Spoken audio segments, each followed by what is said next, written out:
Start with a dream and share it with some friends. The idea deepens and grows. The dream takes shape, it has form and substance. A community soon arose. A listening room, the hearing room, a place to find a home to play. A listening room, the hearing room. Express yourself and have your say. The walls are thin, sirens blare. The tables sit near folding chairs. The stage is set with paint and glue, and love went into every screw. The light shine bright on every star. They come to play from near and far. The light shine bright on every star. They come to play from near and far.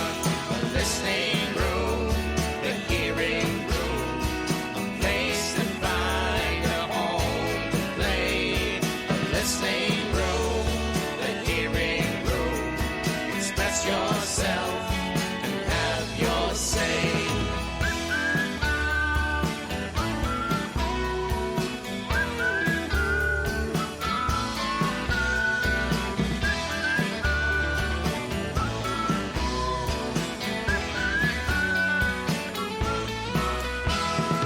Hearing room, a listening room.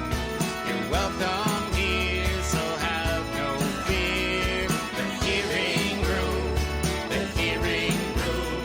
Come in, my friend, where art can bloom. And welcome to the Woodshed podcast. I'm Aaron Tornberg, and I'm here today with Cantor Vera Broekhuysen, and I am going to be interviewing her about her life and music. And before that, I'd like to talk about the hearing room and the fact that we are going to be doing a lot of online stuff in the next little while. And the reason for that is because of the coronavirus and the lockdown. So what we're going to be doing is we're going on Zoom a lot. So if you want to check out what events are available for you to still participate in, even during the lockdown, check out our website, hearingroom.net. We do have at least 2 open mics going on. We have a jam that was just put on yesterday, Thursday, and that will be going for as far as I know, for the duration. And then we will, of course, open up as soon as we can to continue our events like the open mics and the jams and the events like the spoken word night and the drone night and all the other cool things we normally do. We're making do like everybody else here at the Hearing Room. So check it out, hearingroom.net, and you can also become a member, which helps us keep going during and after this, because we still have to pay our rent and our utilities and all that stuff. So check out the Hearing Room. We also have to thank the Greenville Junction Shoppy. The Greenville Junction Shop is an upselling shop. Not upselling. That's the wrong word. Upcycling shop. And the upcycling is very important. As many of you know, we've been really concerned with plastic bags lately because due to coronavirus, we can't really use the reusable bags. So it's always good to reuse things, and this store lets you do it. So what you can do is you can go to their Facebook Marketplace page, and you can purchase all kinds of stuff from them.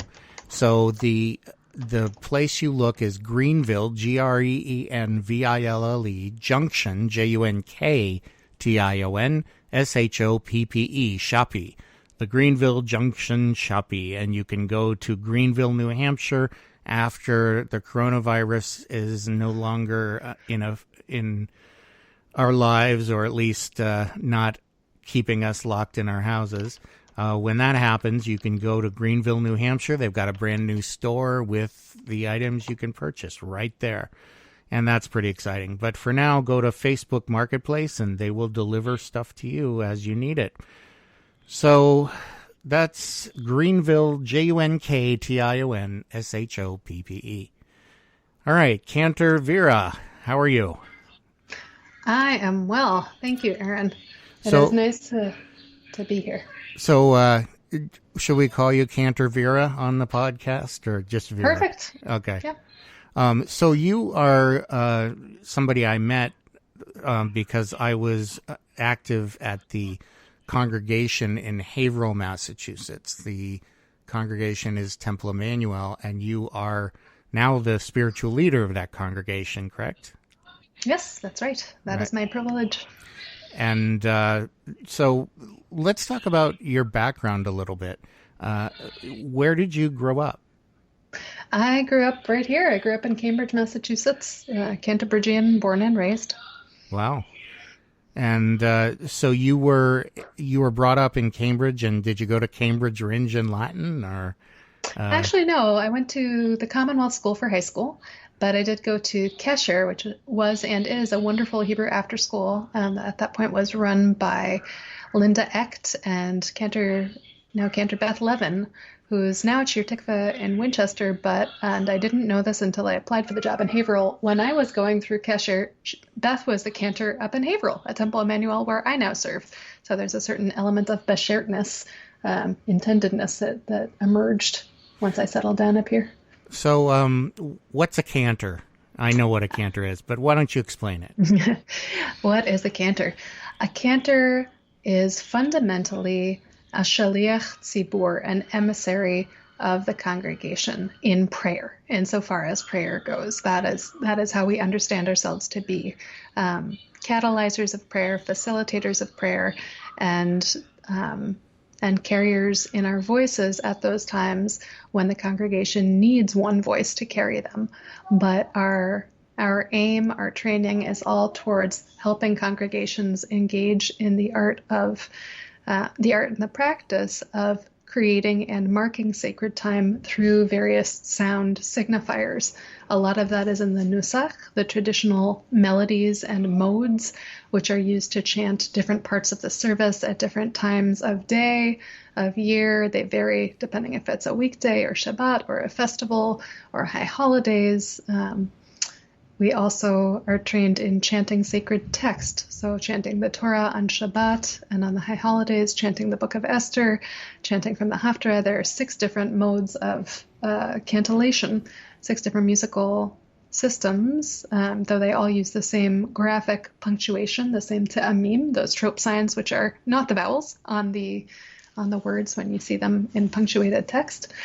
We are clergy. We're ordained and trained. We, like rabbis, receive training in life cycle officiation and pastoral care and counseling, in creating and delivering Divrei Torah, and we are also primarily educators. Cantors do a lot of the education of our youth and our adult Jewish population in the places in which they serve. I have never heard such an extensive definition of cantor. I actually learned something, even though I sort of knew. But thank you. Well, you gave me a microphone. Always a dangerous thing to do with a cantor. Well, that's good. Actually, you know what I think would be most interesting for a lot of people listening is, in particular, how trope works and how the music of a cantor is expressed and read. Because a lot of people are trained musicians who listen to the show, but trope is a completely different system. So can you expand on that a bit? What is trope? Sure. Trope is the English name that we give to the Hebrew system called te'amim. These signs, these tastes, little graphics which show primarily the punctuation of each verse or sentence in our holy texts. So there is trope in Torah, there's trope in Haftarah, there's trope in the different festival scrolls in Megillot. There is actually trope in the Psalms, although it is a really anachronistic system. It does not seem to follow the same rules as all of the other punctuated text in Tanakh, Tanakh being the acronym for Torah, Nevi'im, Ketuvim, 5 books of Torah, the prophets, and the assorted other writings, the Ketuvim. So trope shows us which words go together and where we make separations, and different, what we call disjunctive signs, different stopping signs, carry different weight. So they'll tell us how to group words in a sentence so as to most clearly bring out the meaning of the sentence. And sometimes this can change the meaning entirely.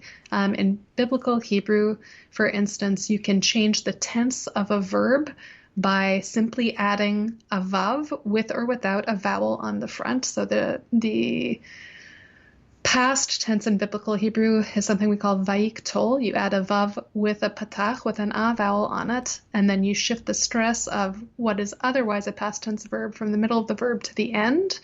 And that stress shift is what tells you that it's changing the tense of the verb and not just adding a v, not just adding an and on the front. So the stress is really, really important, and that's the other thing that the te'amim do. Those signs show us which part of the word is supposed to be the strongest, and we show that through 3 different ways with our voices, the same way as we do in English. If you listen, the word syllable has its stress on the first syllable, and I show that by pitch. Syllable, I go down after the first part. I show it through duration of that syllable. It has the longest length in the word. And I show it through volume and just general emphasis. And so the te'amim help us do all of those things with each individual word. And then they also create phrases. So where the breaks are can mean the difference between let's eat, mother, and let's eat, mother. Right. And trope helps with all of that. The place that folks are probably going to be most familiar with trope, if they're listening to this show and coming from a Jewish background, is in the Shema and the Ve'ahavta that we make part of our morning and evening services. And let me just bring up the text, and I'm going to give you a little example of what this sounds like. So if we're looking at the Shema and the Ve'ahavta, the Shema is as close as we get to a credo in Jewish tradition. It's an affirmative statement of belief, but it's also a statement of command saying, listen up, Israel, God, our God is one. And it's part of every morning service, every evening service. And it begins with that one verse, which we usually sing according to a melody by Solomon Zolzer of the 19th century in Germany. Shema Yisrael, Adonai Eloheinu, Adonai Echad. And then the text that follows, the next few verses of Deuteronomy, it's from chapter 6, have the following words. Ve'ahavta et Adonai Elohecha b'chol levavcha uv'chol nafshecha uv'chol me'odecha. And there's more, but that's the next verse. And you can read it the way I just did, but our tradition in every synagogue I've ever been in, every Jewish community, is to chant those words according to the musical melodies that go with their punctuation. Ve'ahavta et Adonai Elohecha b'chol levavcha uv'chol nafshecha uv'chol me'odecha. So you can hear that those melodies both help me to group the words in such a way that they're intelligible in the Hebrew, so that someone who might not have the text in front of them could hear what I was doing and could understand it, and also to create these really beautiful melodies. And there's a principle in Judaism called hidur mitzvah, which means adorning of commandments. If there's something that you need to do, particularly something religious or ritual, we are asked, we're encouraged to make it beautiful. And that's another very important function of the trope. But its primary purpose really is to clarify the reading, so that before there were printed chumashim, before there were printed books with the readings that everybody could follow along in, if somebody was just listening to a reader chant the words aloud, that they would really be able to understand them very well. So it's really an additional communication form that illuminates what you're praying, what you're saying. Absolutely. And so you think there's an equivalent in Western music that is similar to that? Oh, that's interesting. Are we talking modern Western music? Are we talking the Christian tradition or other religious traditions? Well, anything you think would apply. Yeah. I mean, trope really is designed to sort of mimic the rise and fall of a voice. So just in our speech, when we go up at the end of a sentence, if we're going to ask a question, or if we come down for emphasis, it's kind of like that. In terms of a real system, there is certainly a very close parallel to the Muslim tradition of reciting the Quran, and they won't say chant because music is not seen as a ritual option in Muslim communities. And the system of recitation is also tonal, and it is also just like trope, designed to really clarify the text. It's a very physical system. Each letter has a very particular placement within the throat, the tongue, the lips, the teeth. It's a really intense process to learn how to chant accurately. So that's certainly a strong parallel. Within the Christian tradition, there is a tradition of plain chant in some Christian communities where similarly there will be melodies that you can chant large amounts of text to, often psalms.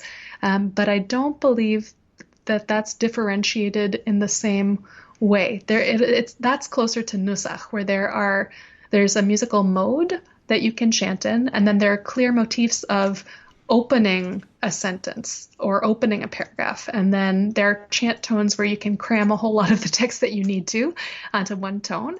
And then there are sort of pre-concluding and concluding musical motifs that give you signals as to where you are in the progression of the text, but are not tied to the individual phraseology in the same way. And what about something like Gregorian chant? Does that have origins in trope, you think? I don't know if it has origins in trope exactly. I think the human kind of physiological utility of using music with text, especially with large amounts of text that one might be asked or required to memorize or to kind of get through, I think that's pretty universal. Most cultures in the world develop music for the purpose of storytelling, for the purpose of helping to communicate text. Whether plain chant originates in anything like trope, I couldn't say.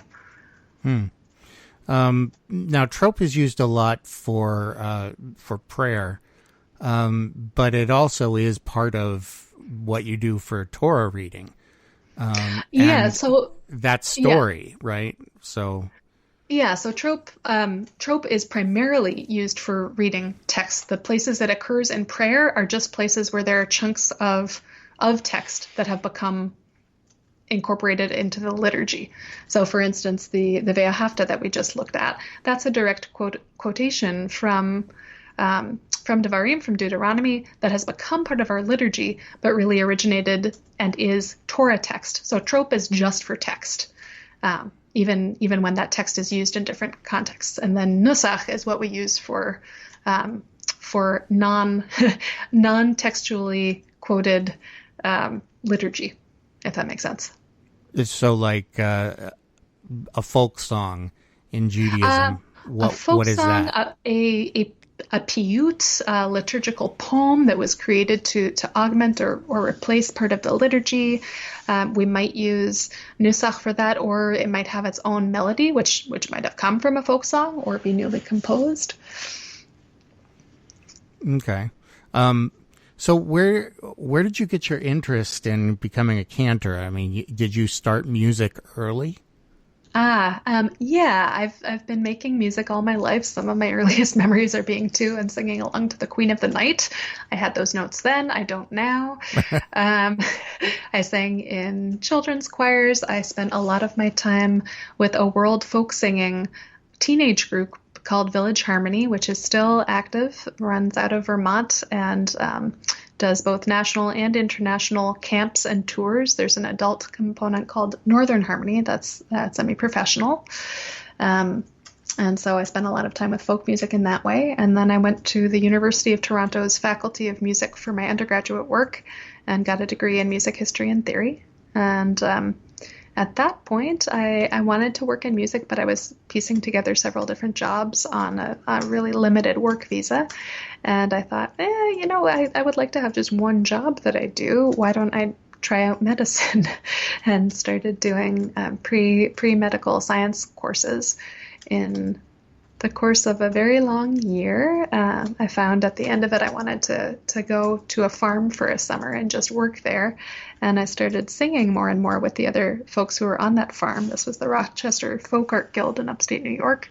And we'd get together after quite literally working in the fields all day, and we would sing, and one guy had a banjo, somebody had a guitar, somebody had a fiddle, and music became more and more important to me again. I kind of got back into it. And then that fall, instead of going back to my classes, I decided to go on a road trip to a bunch of national parks. And in one of those parks in Glacier in Montana, I had what I would call an experience of transcendence, an experience of seeing a kind of natural beauty and power around me that made me suddenly want to talk to God, which had not been part of my adult life in a spontaneous way, I think, ever. And I spent a lot of the rest of the trip unpacking that. And on my way home was trying to puzzle out what I wanted to do with myself. And I knew I wanted to be involved in communities. And I knew that I wanted to be more intentionally involved with my Judaism. And I knew that music remained a sort of critical part of my life. And I had this kind of light bulb moment of thinking, well, maybe I could be a cantor. And I didn't know very much about it. But I knew it meant Jewish clergy and music. And so I went home and started investigating. And Hebrew College was right there a couple of towns over. I had come back to Cambridge to spend time with my mother, and Hebrew College was right there in Newton Center. And I spoke to Cantor Louise Treitman, who at that time was the Associate Dean of the program, of the School of Jewish Music. And she invited me to come over and take a look. And the more I found out, the more perfect it seemed. So I never looked back. Here I am. Wow. So that's quite a transformation from medical student to Cantor. I can see the progression, and it's interesting. And the national parks, I did a tour across country as well. It was I can see why it's so impressive when you see those sites, particularly Yellowstone for me. But yeah, so also near Montana. It's part Montana, part Wyoming. But so do you have a song that might go with some of this discussion? Well, I have many songs. What should I share? Well, there's a song from the shape note tradition from my time with Village Harmony, American shape note, that talking about the national parks is making me think of. It's a song by a man named Seth Houston, who spent a lot of time with Village Harmony and then began composing his own shape note music. So I don't have it in front of me, but this is, I think, the first verse. When the way is clear and sunlight shines. Oh no, I'm sorry. That's Emerald Sky. From a different part of the folk tradition, here's a song that I've been thinking of a lot in the current environment and working on, and this is called Crossing the Bar, and it's by a woman named Ronnie Arbo, and it's an adaptation of a Tennyson poem. It's a song of farewell, but a very gentle farewell, and couched in the most glorious language about nature, I think, that we can find.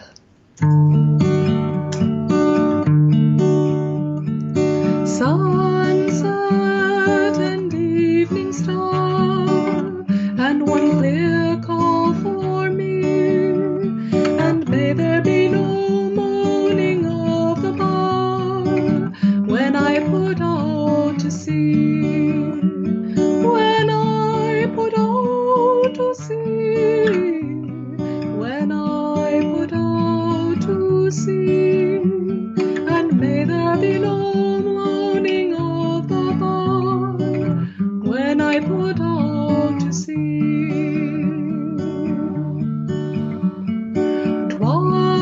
Twilight and evening then, and after that the dark, and may there be no sadness or farewell when I embark, when I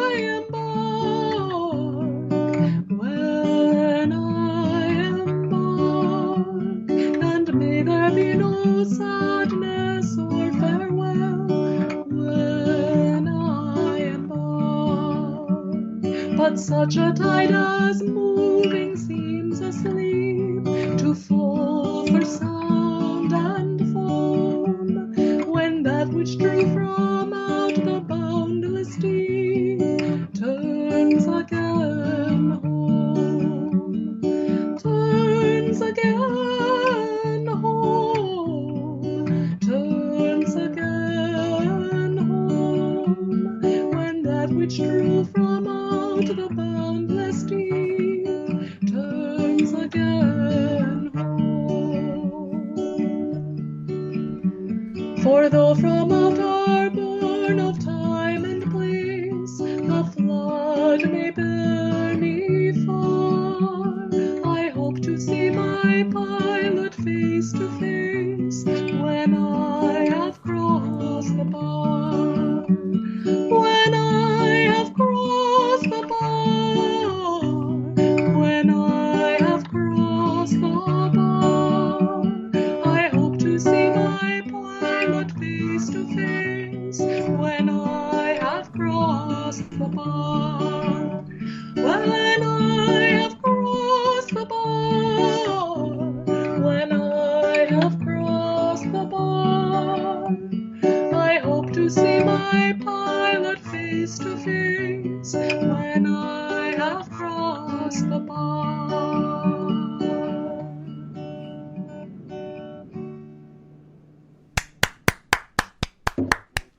Oh, actually, I have my sound effects. Hold on.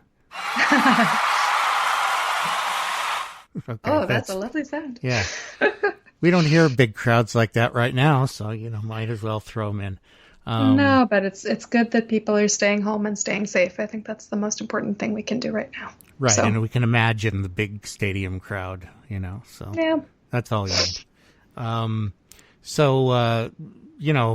Because I could have, 10 million people listening to this. How do I know? It's a podcast. That was interesting. So that's a very folky song. What is interesting to me is, a lot of singer-songwriters who come on the show are really in the vein that you just did, the singing the folky songs. When you jumped to Jewish music, what was it like to go from, being sort of a folk musician? I mean, you were musically trained, I understand, from University of Toronto. But when you jumped to Jewish music, was it a big shift? Did you continue to be involved with the folk tradition while you did it?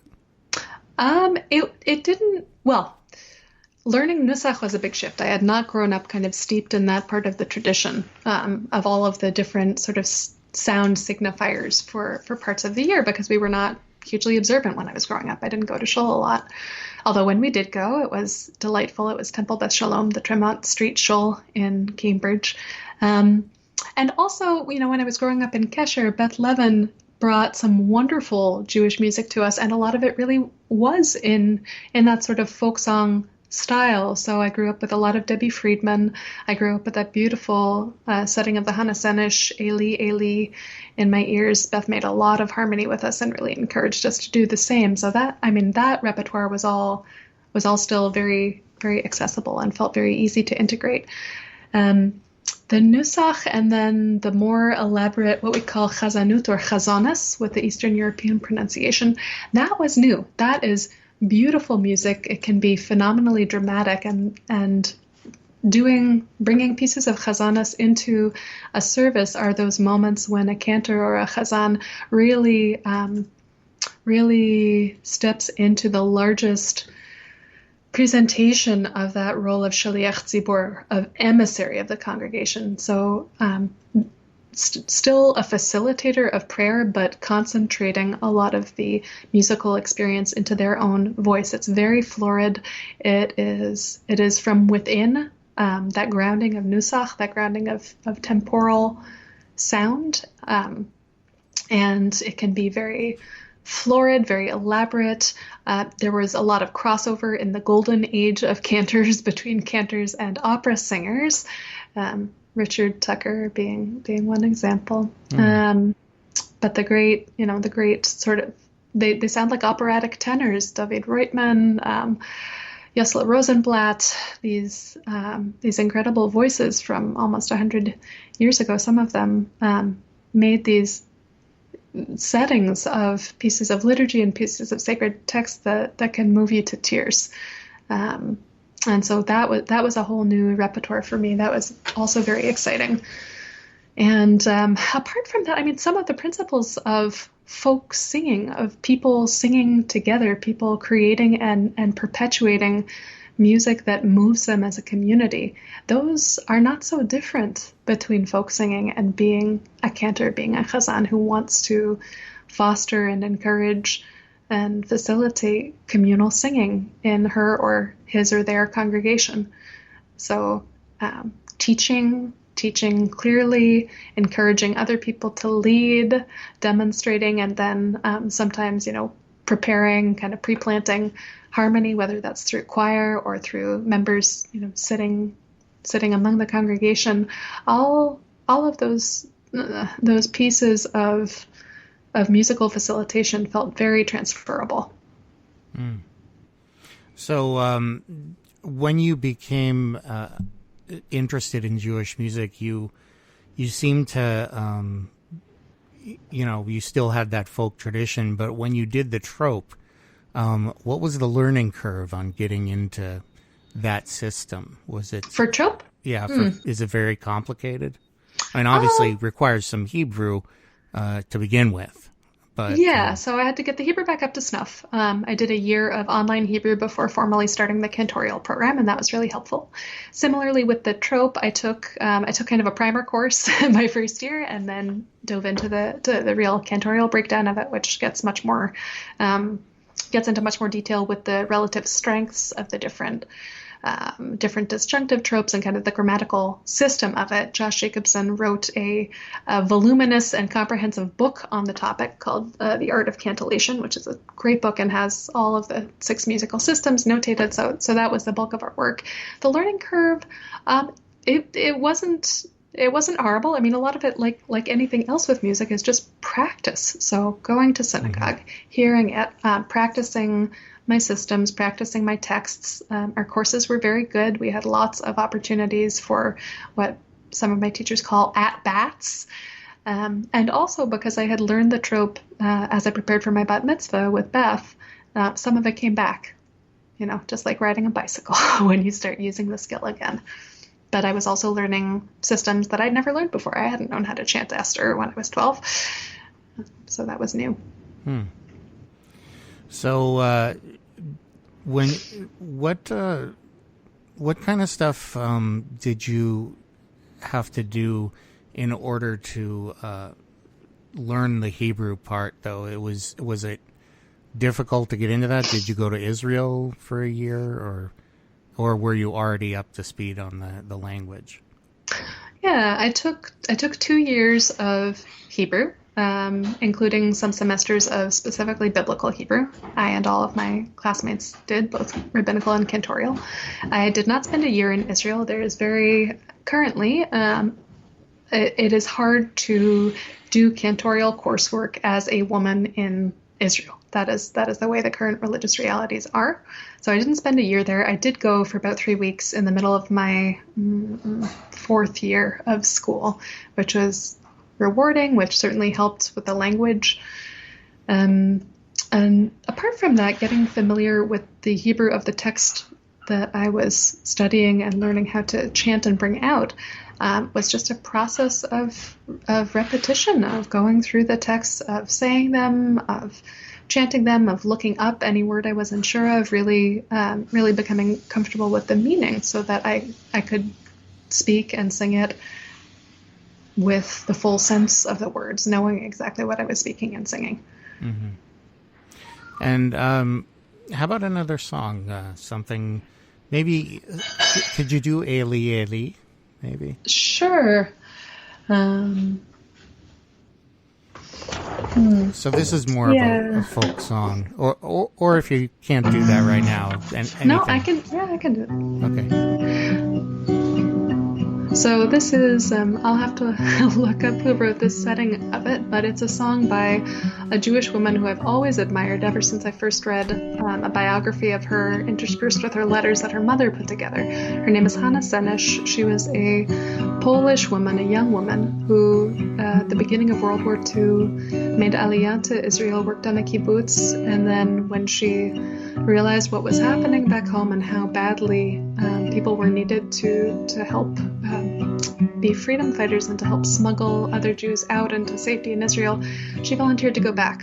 She parachuted back in. She was pretty quickly captured by the Germans. She was imprisoned. They tortured her. She was asked to betray her comrades, which she did not do. And ultimately, she was very sadly executed, very young. She was in her, I think, mid-20s. And she was also this extraordinary poet. Started writing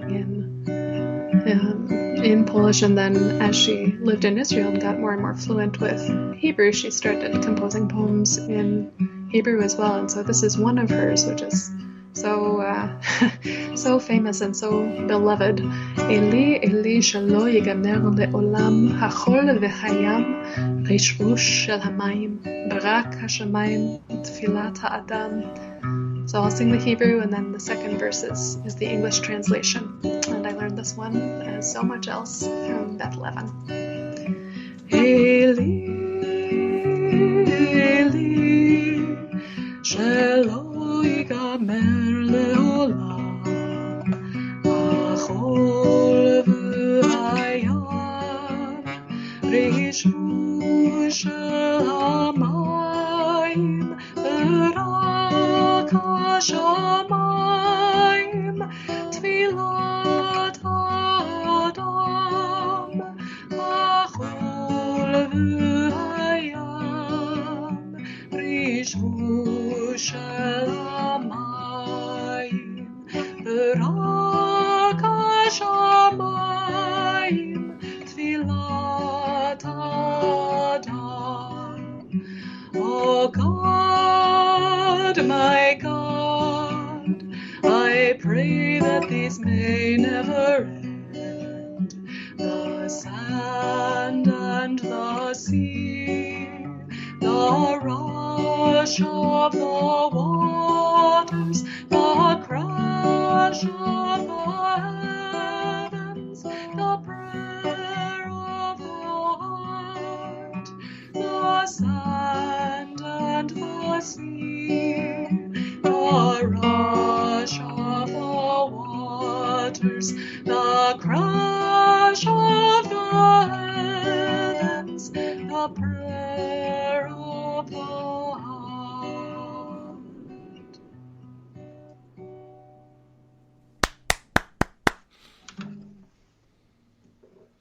So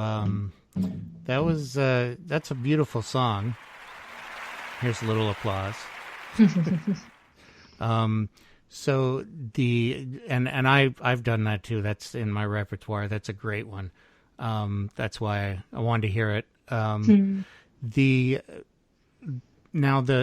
stuff that went on in Jewish music seems especially sad in a lot of cases. We have a lot of music that reflects pain and suffering. So could you tell us what's your experience with Jewish music in terms of music theory? Is there a Jewish music besides trope? Is there a Jewish music? That is a $64 million question, Aaron, and we spent hours and hours in school debating, is there a Jewish music? There is music that is written for Jewish settings. There is music that is composed by Jewish people. There is music that uses the traditional Jewish modes, both those of Nusach, which I talked a little bit about, and of klezmer, which have also some overlap with Nusach. There is music based on Jewish texts. So all of these elements, for me, are at play when I think about if a piece of music or a sound is Jewish or not. And sometimes there are things that check many of those boxes that might not have that that feeling that is so hard to define, that feeling in the kishkuz, in the gut, that says, yes, this is the music of my people. I think it's very subjective. I think it depends on the person hearing, the person experiencing the music, as well as, the person making it, what intention they bring to it. And I don't think that there's a one-size-fits-all kind of answer. Yeah, I mean, I knew that there was no answer, but in Jewish music, I mean, what we often consider Jewish music tends to be more minor Eastern European style, in this country anyway, that I've experienced. But then we also have the country and blues traditions that seep in there a little bit in America. We do. There's a great band actually called Nefesh Mountain, which is Jewish banjo music. And they use some of the traditional modes, and also some of the traditional banjo and blues and Appalachian modes to create really exciting Jewish music. But not all Jewish music is minor. A lot of our traditional modes are based on minor scales. So for instance, there's Freygish, beloved of the klezmer musicians. They call it Ahava Rabbah. We call it Freygish, and it's called Freygish because that's a Yiddishization of the word Phrygian, and it roughly, it corresponds to the Phrygian scale if we're talking about the Greek modes. If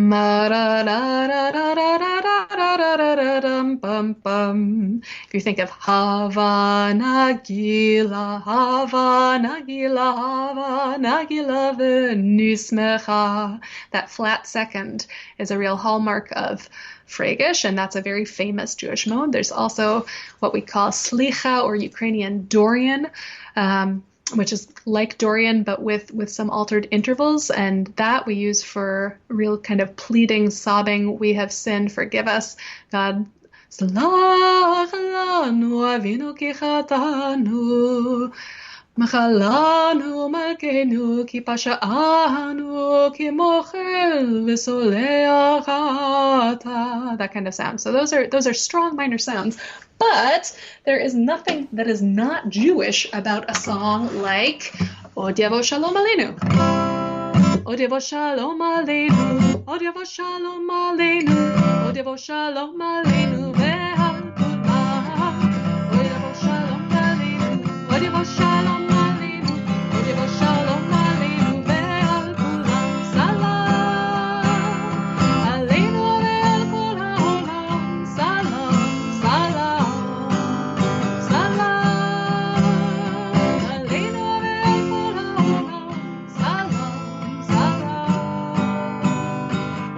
So on. Mm-hmm. Very happy, very major, very upbeat, very Jewish. Yeah, and very popular. Indeed. I do that with the kids at religious school, and it's certainly one of the more popular ones. I think you did it for us at Hanukkah. It was beautiful. Yeah, I think I did. So I think I'm going to take a short break here just to talk about the hearing room for a minute. And then what I'd like to do is, if you had another song you wanted to sing that might, one of your favorites maybe? Sure. I'll think about some chazanas for you, because we've talked about that, but I haven't done much of it yet. Yeah. Okay, that would be great. So in the meantime, I wanted to mention again that the hearing room is looking for members. Membership is very important to us because we don't have an income right now, particularly with the coronavirus. So doing the membership means we pay our rent and we can keep it going. And then when we open up, hopefully in the summer sometime, but who knows, we will be able to be supported by the funds that come in. So it is $100 a year to become a member. When you pay your $100, that makes you a member, and you get $5 off all events. So if you come in for events every week anyway, there is no reason not to become a member, because then if you don't want to do the suggested donation of $5, you've already done it. Of course, we always take additional donations if you wish, but if you want to come to the hearing room and you're coming anyway and paying the $5 suggested donation, this is a way to pay it all at once and help the hearing room out a great deal. So what you can do is you can go to our website, hearingroom.net, and you can become a member. This pays for our rent and our utilities. And also you get a t-shirt and a membership card. And you also get exclusive first crack at any shows that we do. And we are trying to get some bigger local names in folk music and in other types of music. And if you want to go to a show with us, there are only 50 seats at our venue. So it's limited the kind of tickets we can offer depending on who comes. But members will get the first shot at the tickets. So keep that in mind. It does have some benefits for you. And I also want to thank the Greenville Junction, Junction, Shoppe, Shoppe. The Greenville Junction Shoppe is in Greenville, New Hampshire, and they will have a store opening up after we are no longer in lockdown. And when they open up their store, you can go in person and see all the great items they have, upcycled items from furniture to household appliances, to electronics, all kinds of stuff. You never know what you're going to find. I have found several things there, including a table and a computer. So it's a pretty wide variety of things that are found by the side of the road or that are bought from estate sales, different things that are then refurbished, and you can take a look at them and maybe have them for yourself because they're perfectly good. The table I got is like new. The computer I got needed a little elbow grease, and then it worked really well. I couldn't have asked for a better setup than that. So check them out. Greenville, Junction, in Greenville, New Hampshire. They will have their store, and they will also be available on Facebook Marketplace now and later. So if you want to order something, go to Facebook Marketplace, see what items they have in stock, and that's the Greenville Junction Shoppe, and we appreciate all their support. So, Cantor Vera, are you there? I am here. Okay, did you think of something? I did. I am going to sing for you a piece of chazanis or chazanut, a piece of this kind of elaborate, high style cantorial setting by a man named Jacob Rappaport of a very famous text from Pirkei Avot called Elu Devorim. And this talks about the things that a person does of which they get some reward in this world, but the principle remains in the world to come. And there are all kinds of good deeds, bringing the first fruits, coming early to study and staying late, providing for the wedding couple, accompanying the dead to burial, welcoming guests, all of these wonderful things, honoring your father and mother. And then it says the study of Torah, Talmud Torah, is equivalent or is sort of set against all of those. That's a beautiful text, and this is a version that's sung by Mordechai Hirschman. It's got a piano arrangement, which I'm not doing. Let me just grab a note. Okay.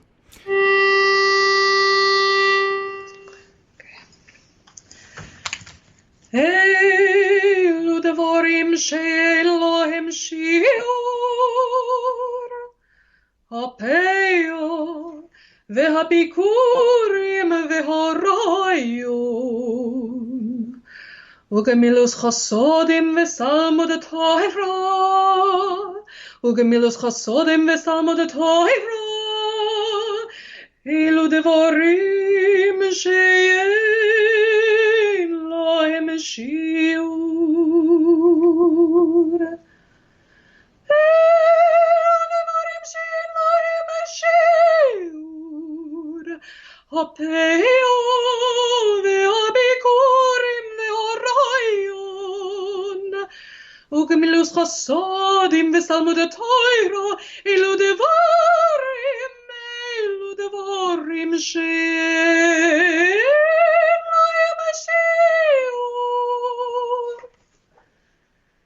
Elu devorim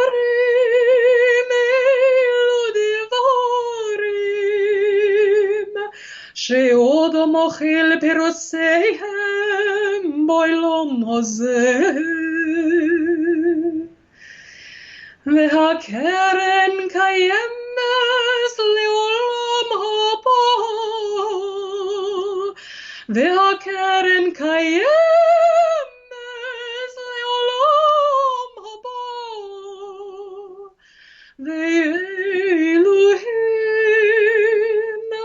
כיבודו ובואים, כיבודו ובואים וגמילוס חסדים, אלו דברים שאין להם שיעור. כיבודו ובואים, כיבודו ובואים וגמילוס חסדים, והשקומוס בית המדרש, שחריס וערביס, שחריס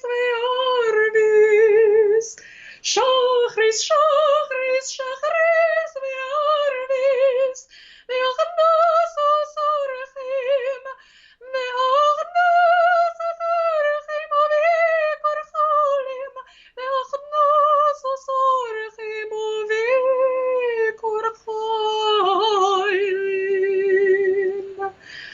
והכנסו סקלו ולבויו סמס, מיום תפילו ואבוס שלום, שלום בין אדם לחברו. וסלמוד התורה,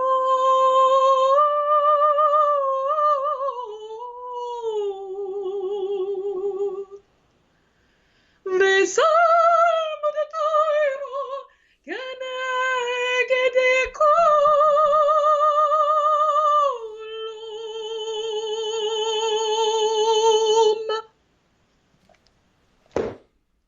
זהו. Wow. That was great. And here's some applause for you. So the notes you sang, I can't even imagine singing, so that's pretty impressive. I don't think I'm supposed to sing that high, though, so it's okay. So that's what's that based on? That song? What is the meaning of it? The meaning of the text? Yeah, what is the text in English, if you can give us a Sure, rough yes. translation? These are things without measure. Elu devarim she'ein lahem shiur. Hapea, the agricultural practices that you do with tending to and then taking as offerings just the first fruits of plants in the land of Israel, the habikurim, the horayon, ugemilut chasadim, acts of loving kindness, the Salmud Torah, the study of Torah, and you'll hear him doing the Eastern European Ashkenazi pronunciation, the Salmud Torah instead of the Talmud Torah. These are the things without measure. And then that text repeated. And then these are the things, Elu Dvorim she'adam ochel perotehem ba'olam hazeh, that a person enjoys or eats the fruit of them in this world. V'hakeren kayemet lo, and the crown of all of them, sort of the bulk of the benefit, is upheld and waits for them le'olam haba, in the world to come. And these are they, the Elohim, kibud ava'im, honoring one's father and mother, ugemilut chasadim, and acts of loving kindness, and coming early to the house of study, the hashkamat beit hamidrash shachrit v'arvit, in the morning and in the evening, and welcoming guests, the hachnasat orachim, and visiting the sick, uvikur cholim, the hachnasat kala, and helping literally a bride, but helping a wedding couple enter into their marriage, supporting them in those ways. Ulvayot hamet, accompanying the dead to burial. The iyun tefillah, study of prayer, really engaging with prayer. The hava'at shalom, bringing peace, bein adam lechavaro, between a person and their friend. And then Talmud Torah, Keneged Kulam, the study of Torah is set as equivalent or is set facing all of these things. So why did you choose that one? I chose that one because for me it encapsulates so much of the essence of Jewish tradition, of Jewish religion, of how our particular set of texts and practices encourages us to take care of one another. And I think we're in a moment in the world where a lot of the traditional forms of taking care of one another are simply not possible to do safely right now. Welcoming guests, we're justly nervous about taking people into our homes who don't already live there.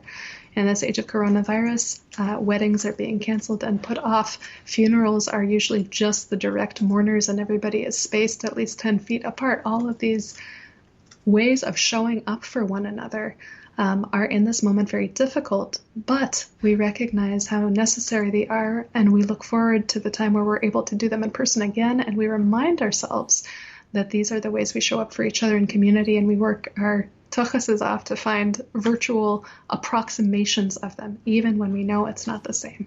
We are still looking for ways to show up for one another in a safe way during this time for all of these important elements of community life and community building that this particular bit of Avot tells us of.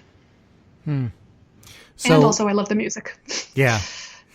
So when you became a cantor, you went to Hebrew College. What's the denomination of Hebrew College? The denomination is pluralistic. Hebrew College trains its clergy to be able to do anything that they want to do and everything, really everything. I mean, their training and the kinds of practices that they encouraged us to learn about, to take on, to really immerse ourselves in span all the denominations. I mean, it's a really rich and deep array of Jewish learning and Jewish practice. And then they say, go forth and serve whatever congregations and whatever styles of Jewish life are most consonant with yours, with where you want to be and how you want to lead. And you were living in Cambridge when you went to school. How did you come to Haverhill? When I was in school, I was living part of the time during the weeks with my sister in Newton Center, and then commuting the first couple of years out to Western Mass, where my husband was finishing a PhD in UMass Amherst. And then we moved back to Cambridge. I came to Haverhill because I had the great fortune to get hired at Temple Emanu-El of Haverhill right out of school. So that was about 3.5 years ago, almost 4 now. And my husband at the same time took a job in Woburn, and we thought commuting from Cambridge is an Arishkeit that we do not need in our lives. So we're going to move. So we now live in North Andover. And they're very glad to do so. Haverhill and the whole Merrimack Valley has just been this incredible community to grow into. Yeah, and you so you didn't go there as the head of the congregation. You went there as the cantor, and there already was a rabbi. Yes, our Rabbi Emeritus Ira Corno was in his last of 36 years of service to the community, so I had the fortune to overlap with him for a year. And I was, at that time I was a pretty part-time cantor, and also the mother of a newborn, right, as well as my other son. Right, and you have 2 kids, right? I do. Jonathan is 5, Benjamin is 3. Okay, I got a Benjamin too. So. Aw. Yeah. But so when you became the head of the congregation, though, there was a year of overlap. It's in my experience, it's kind of unique for the cantor to end up being the head of the congregation. How was that process? How did that happen? Well, first of all, it's not. I wouldn't say it was a majority of congregations, but it's not unique. I have other colleagues in similar positions. Cantor Kate Judd is the spiritual leader of a congregation in Brattleboro. Cantor Wendy Siegel has been serving, I think, in Harvard as the head of a congregation there. Down in Fall River, Chazan Shoshana Brown and her husband, Rabbi Mark, are co-spiritual leaders of the congregation. So even within New England, there are plenty of examples. Cantor Jody Schechtman led a congregation in Framingham for, I think, 7 years as its spiritual leader. So it's unusual, but it's not unheard of. And the process for that was after Rabbi Corno retired, we had a year with an interim rabbi, and the congregation went into search, and at the end of the year, they came back to me and said, "How about it?" which was a deep honor and delight, and I was very happy to take the position and to expand the ways in which I'm serving Temple Emanu-El, and it's been a huge joy and a big growth for me. Yeah, it seems like you thrive there. I've seen stuff online. I haven't been there as much as other places, but I think it's a great congregation. It is. It's an amazing community of people who really take care of each other, who are curious, who are engaged, who will sing. We both, with our choir and just with the congregation in general and services. It's it's a special place. So let's assume you were not the head of the congregation, but were a cantor under a rabbi. What kinds of activities do you do as a cantor? What's the job description? I mean, the job description serves the needs of the community. So communities in which a rabbi is the head, but they also have a cantor. The cantor will probably be leading a lot of the prayers, possibly in conjunction with a rabbi for any given service and possibly on their own. There will probably be some division of pastoral responsibilities, of checking in on people who are sick, of officiating life cycle events. There will, God willing, I think this is a lovely model, be a lot that the cantor and rabbi do together in terms of teaching, in terms of service leading, in terms of sermonizing and preaching. The cantor may be more or less deeply involved in the religious school. Some cantor educators also run the religious school. Cantor Hinda Eisen-Labovitz down in Chevy Chase, Maryland is a wonderful colleague and an example of a cantor who fills that role so beautifully and energetically. But cantors will be present with the congregation in song, in prayer, in teaching, in chanting text, in helping prepare often students for celebrating their B'nai Mitzvah, whether that's younger students or adult students. Cantors may be teaching classes. They may be involved in adult ed.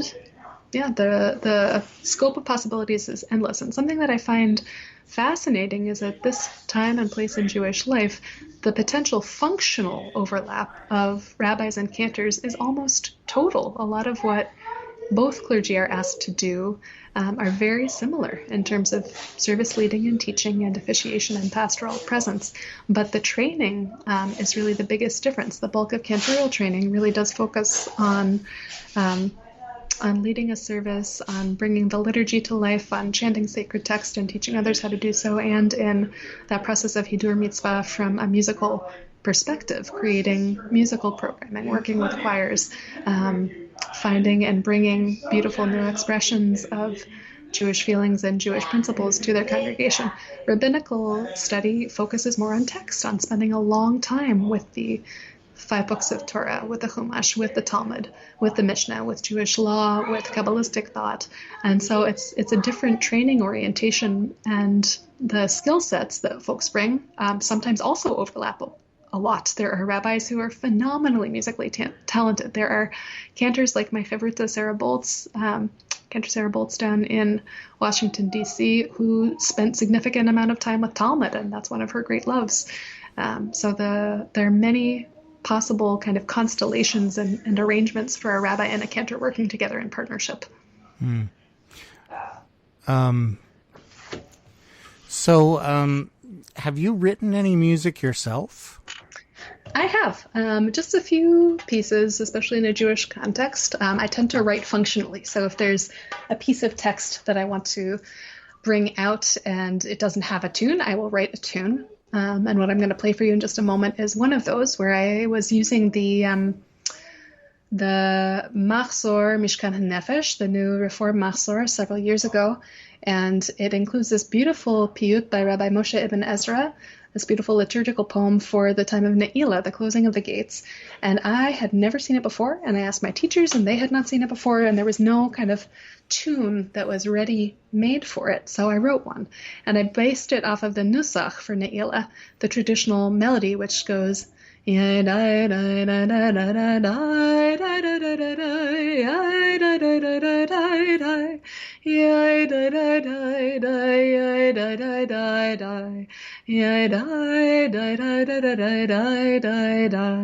you can use that set of melodies to work your way all the way through Ne'ilah if you want.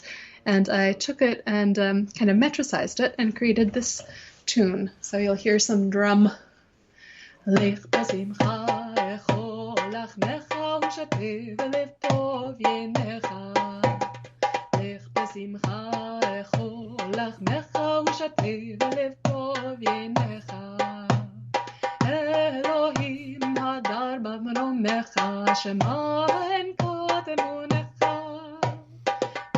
Uvaseret amecha salachti et zidonecha. Lech b'simcha echol lachmecha u'shatev v'lev tov yenecha. Lech b'simcha echol lachmecha u'shatev v'lev tov yenecha.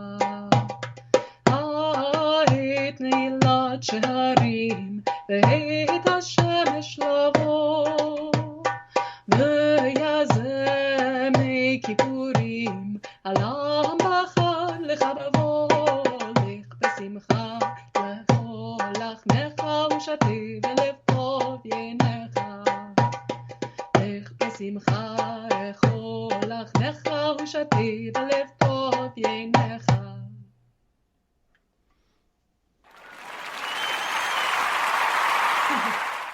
Okay, so that was nice. So I like the drum beat there. Thank you. So is that something you use at services much? I do, yeah. I drum a lot. My teacher is Mitch Gordon, who is a sacred drummer who was ordained, given smicha by Reb Zalman Schachter Shalomi in the Renewal Movement several years ago, and I had the good fortune of learning from Mitch while I was at Hebrew College, and I find drum to be a really powerful instrument in services. It doesn't outline the harmony in the same way that a guitar does, but just getting a rhythm that people can lock into, I think is a very freeing thing for folks who are singing along, and it creates a physical response also, having that kind of driving rhythm, or sometimes a very slow heartbeat to just ground a piece of a service. So I love using drum in services. So do you have any others you've written? Other songs I've written, out of whole cloth, I'm having a hard time coming up with them. I do a lot of arranging, especially for my choir. So if there's a melody and we want to do it in 3 or 4 part harmony, or if there's something that exists in 4 part harmony and want to do it in 2, I will arrange music, and we'll do it that way. So what do you do to do a choral arrangement of something? Is it an extremely long process if you want to do, say, one song? I mean, it depends on the song, depends on how many voices and how complicated the harmony is. Usually I will sit down with the melody and I will figure out harmonically what's going on, and then I'll try different voices. I use Sibelius. I have the privilege of having that on my computer, so that's an easy musical notation thing, and it will play things back. But I find I do best if I'm sitting with a physical piano or a keyboard, so I can just play things out and noodle in that way. So it depends. I had a really fun time with arranging a Bahamian song called And I Bid You Good Night with Hashkivenu words for our Martin Luther King Shabbat service this past January. And that took a couple of nights. It's a song that I know well. I did have a 4-part arrangement that I was looking at.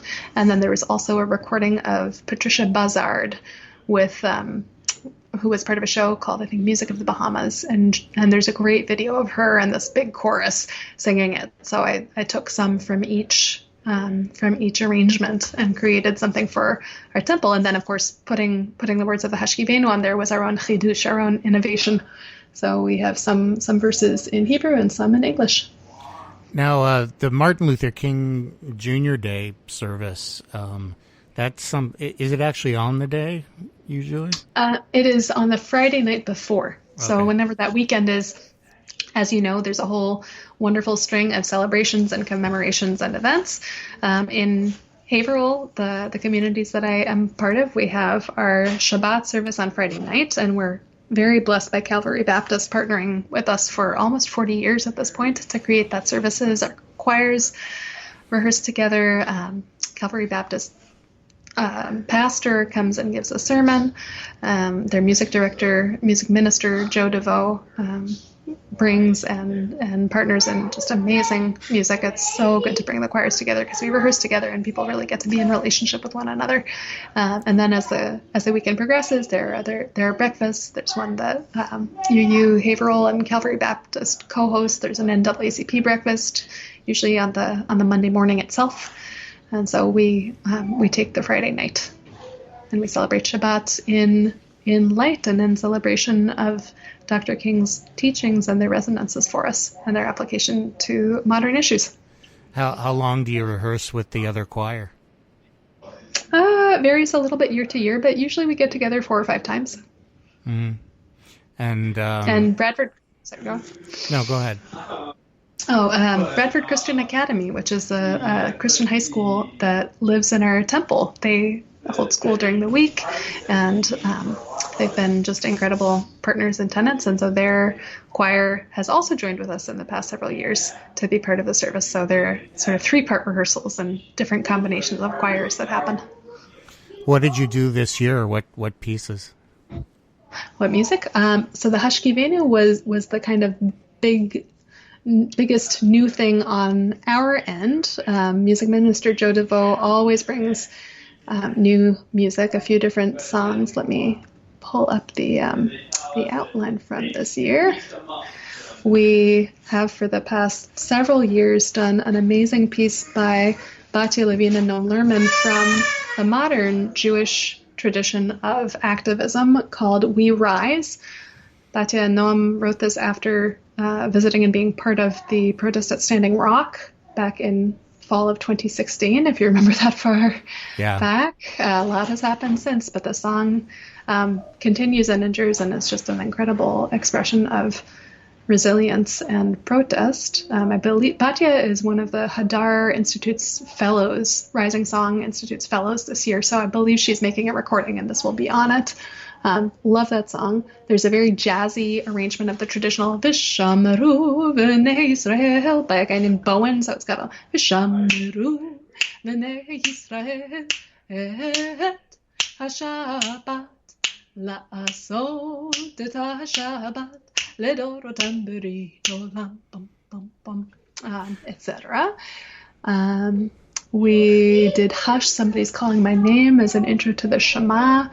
There's this beautiful setting of the Shema by Craig Taubman called Listen Israel, where the choir is singing the English, and then there's a sort of floating cantorial voice with the Hebrew over it. And then right after that, we did this wonderful song from the gospel tradition called Forever I Will. We did a song called Crossing Freedom River, which is a coming out of Egypt song by the Jewish, I think they're a quartet, Sol Aviv. Again, like very jazzy, very big, lots of energy, so much fun. Oh, we are crossing the freedom river, hear it calling. Just like the ringing of a bell, there'll be no stopping. No need to reconsider, got to see that promised land for ourselves.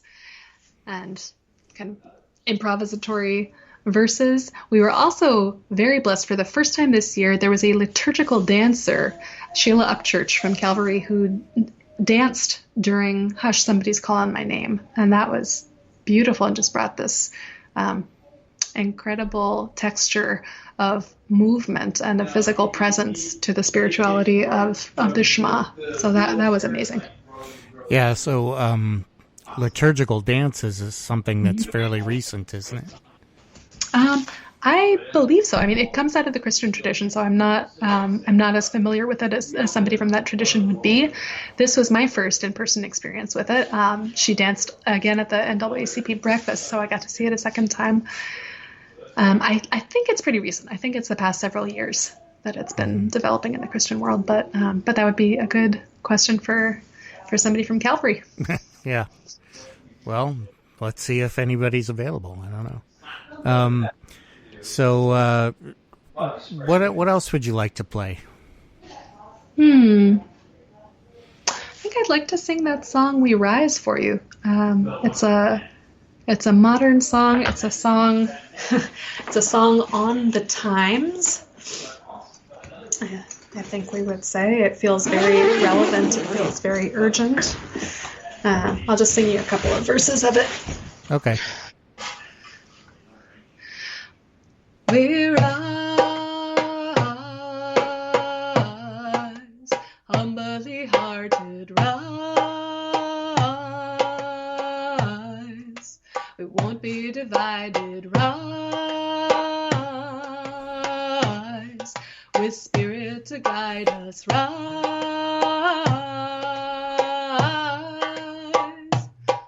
In hope, in prayer, we find ourselves here. In hope, in prayer, we're right here. In hope, in prayer, we find ourselves here. In hope, in prayer, we're right here, and we rise. All of the children rise. Elders with wisdom rise.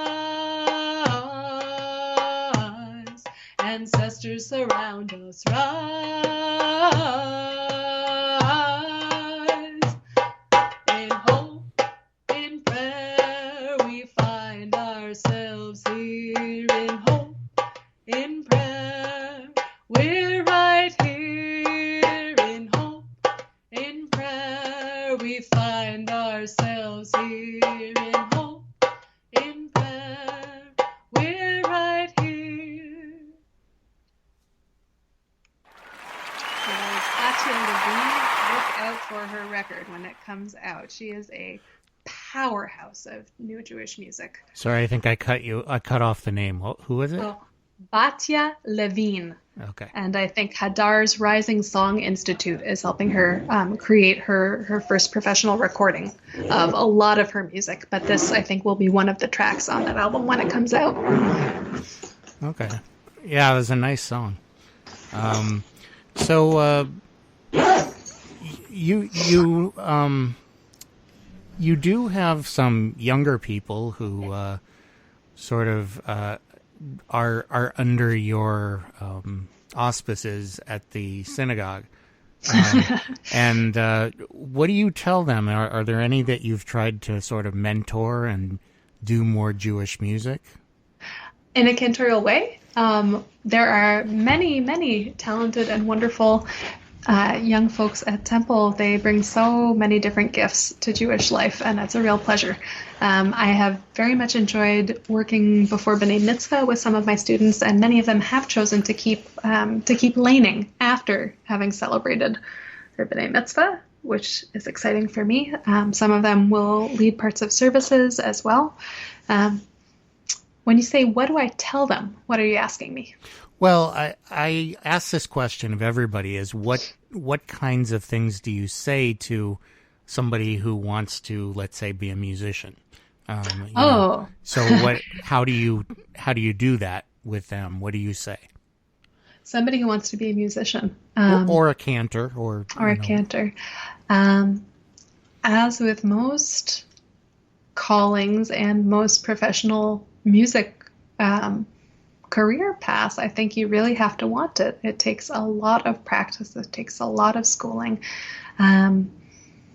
It takes really immersing yourself in this craft and also feeling a deep call to serve communities. That is primarily what we do. We use the medium of voice and music and instrument, but we are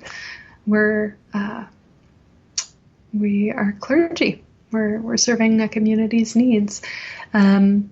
If they want to start acquiring those skills, I encourage them to attend services, to lead parts of services, to practice chanting in the different systems, to become really comfortable and familiar with reading liturgical Hebrew, with understanding if they can, but certainly with the sound of it.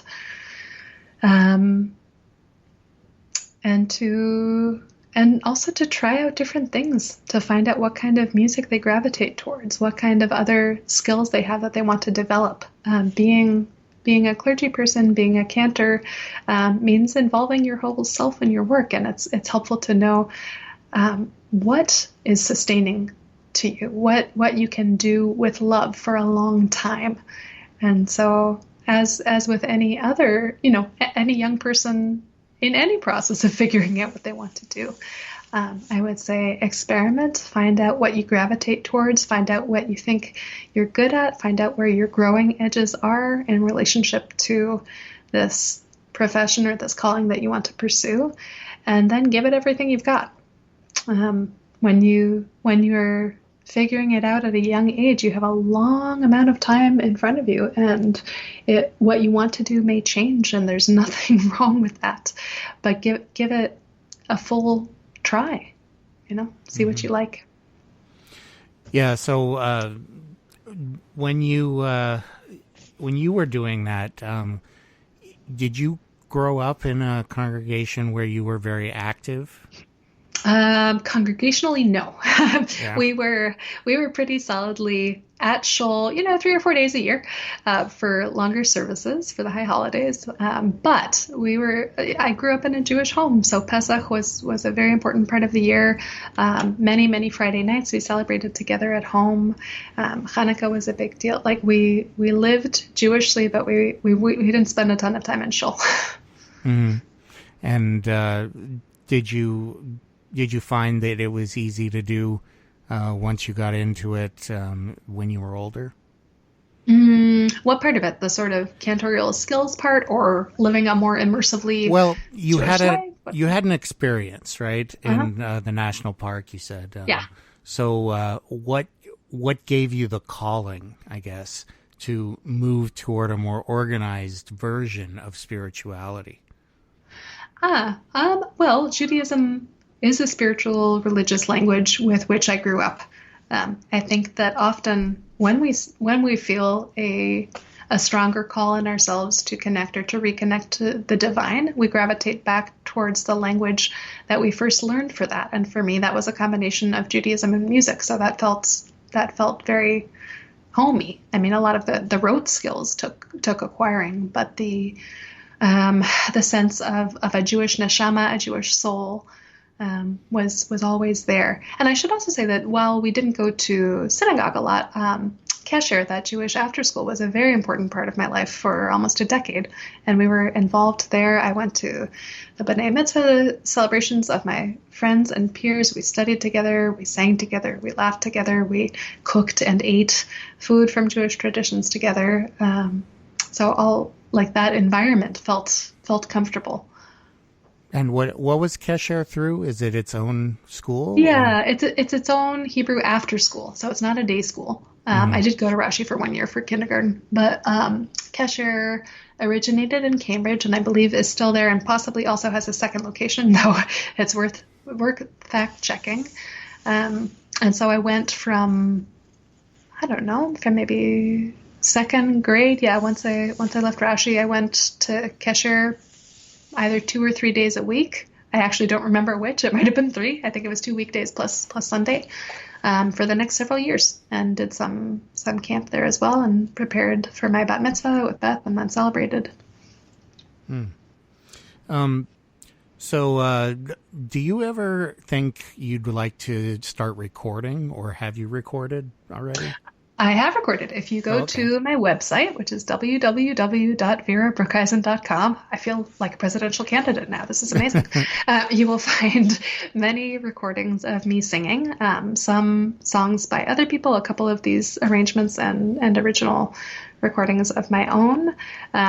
There are also recordings of me chanting and singing on our temple website so that folks can listen up to prayers and practice along.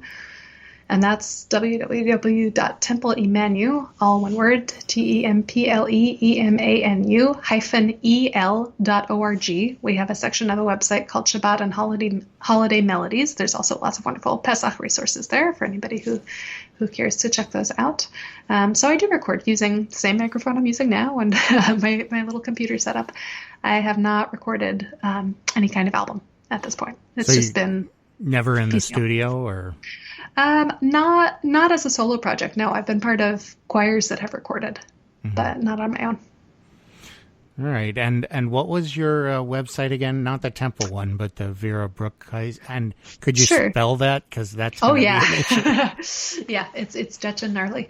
www.vera, B as in boy, Roekhuysen, Y as in yes, S as in Sam, N as in Nancy. So all one word, verabroekhuysen.com. Yeah, that is one of the more challenging names to spell, I think. I married a man with a 3-letter last name, but I kept mine. Yeah. Okay. Well, it's unique, and I don't think anybody else is going to be looking for that domain name. So, God willing not. Thank Yeah. you, WordPress. so that's great. And what's do you have any projects coming up in the near future? I mean, in the Temple, the big project is Temple Life is online.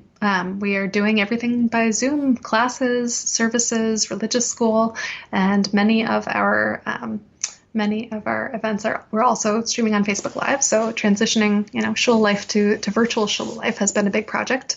I'm really excited for our community Seder coming up. If anybody listening to this wants to attend virtually, please go to my website and then email me, or you can email me through or Nancy, our executive director, through our Temple emails. But that will be a second night Seder starting at 5:30, and we're using the Velveteen Rabbi's Haggadah, which is a wonderful online resource by Rabbi Rachel Barenblatt, full of delicious poetry. Musically, project-wise, I am anticipating with bated breath the time when I can get together with my choir again, because one thing that Zoom will not do is allow for participatory music making through that open meeting platform. There is a delay. So if anybody out there listening is developing software that allows for real-time singing together, you will become a millionaire in short order, and please call me so I can use your software. Yeah, I think that everybody in the music community is wishing for that right now, because like the hearing room, we've been trying to do jams, figuring out how to do it. There just isn't a good way yet. It just really, I think it's a technology thing. It's the bandwidth, and also what I learned is the further away you are from somebody, the longer it takes, which seems like an intuitive thing. So like if you're trying to sing with somebody across town, you're going to have better luck than singing with somebody, let's say from Haverhill to Lowell would take longer. So that's such an interesting and kind of wonderful reminder of the physical space between us, even in the virtual world. Right. It does still take, it's milliseconds, but it makes a difference with music. Because you do get delays that can cause problems. So, I think we all agree that whoever does that is going to make tons of money. And they will be contributing such a service to humanity. So bring it on, software world. We are ready and eager. Yeah. Well, this has been a lot of fun, and I've appreciated your time to talk to me and share all your musical history with everybody in the community. Are people able to come if they wanted to and they weren't Jewish but just wanted to visit and see a service that you were doing? Is that okay? Oh my God, yes. Come and be welcome. We are delighted to have guests at our services. As many synagogues do, we don't have an unlocked door during Shabbat mornings and evenings, so it's good to just drop us a line beforehand and let us know that you're coming. But there are people to answer the door in-person times, and it's a lovely, lovely thing to have folks come and see what we do, see what Judaism is all about, and participate in that service. So absolutely, and when our doors are reopened, please come. What about the Zoom meetings? Are those open or? Currently, yes. You may have heard there has been a phenomenon of people trolling and interrupting religious services online with offensive and bigoted material. So there's an ongoing discussion in the Jewish community and I imagine other communities as to how to deal with that in a secure way. But right now, yes. Okay. So, basically they can contact you to ask. I would just encourage, anybody who's interested in coming, just email me. Cantor B, all one word, at Temple Emanu-El.org. And I will be delighted to welcome you virtually or in person, depending on which option is available at the moment. All right. Well, thanks a lot. And this has been a different kind of podcast than I've done recently. So I'm sure the audience will have something to chew on here. And I think I hope that we get to see each other in person again sometime soon. Me too. It's a lot of fun to make music with you. Yeah, it's been fun, and we did that at Hanukkah, and maybe we'll do more of that if we can. Do you want to play one more thing? I do. So one of the most important things we learn in cantorial school is the power that melodies have to the people who grew up with them. And I will say, for all of the incredible, and it is incredible, new music being created and shared in the Jewish world, there is a deep, deep strength and comfort that comes with some of the older melodies that folks really grew up with in the middle of the century before and in a few years after. And this Oseh Shalom by Nurit Hirsch is one of those songs that almost everybody is already kind of hardwired to hear and to sing along with. It's a wish for peace. It's a text that we get at the end of the Kaddish, the punctuating Aramaic Kaddish in between sections of the service, which is also our prayer that we say when we're mourning for somebody. It says, "May the one who makes peace in the heights also make peace for us and for all of Israel and for every person who dwells on earth. Ve'al kol yoshevei tevel." Oseh shalom bimrama, uyaseh shalom aleinu, ve'al kol Yisrael, ve'al kol yoshevei tevel. Yaseh shalom, yaseh shalom, shalom aleinu, ve'al kol Yisrael. Yaseh shalom, yaseh shalom, shalom aleinu ve'al kol Yisrael. Yaseh shalom, yaseh shalom, shalom aleinu ve'al kol Yisrael. Yaseh shalom, yaseh shalom, shalom aleinu ve'al kol Yisrael. Yaseh shalom, yaseh shalom, shalom aleinu ve'al kol Yisrael, ve'al kol yoshevei tevel, ve'imru amen. All right, that was great. And thank you to Cantor Vera for coming today. And we will have more next time on the Woodshed podcast. And please check hearingroom.net for more information about the Hearing Room. And everybody have a great week. And go to Greenville Junction Shoppy and check out their stuff on Facebook Marketplace. Greenville, JUNKTIONSHOPPE, the Greenville Junction Shop is waiting for you for your upcycling needs. Have a great week. Thank you, Aaron, and the Hearing Room. If you start with a dream and share it with some friends, the idea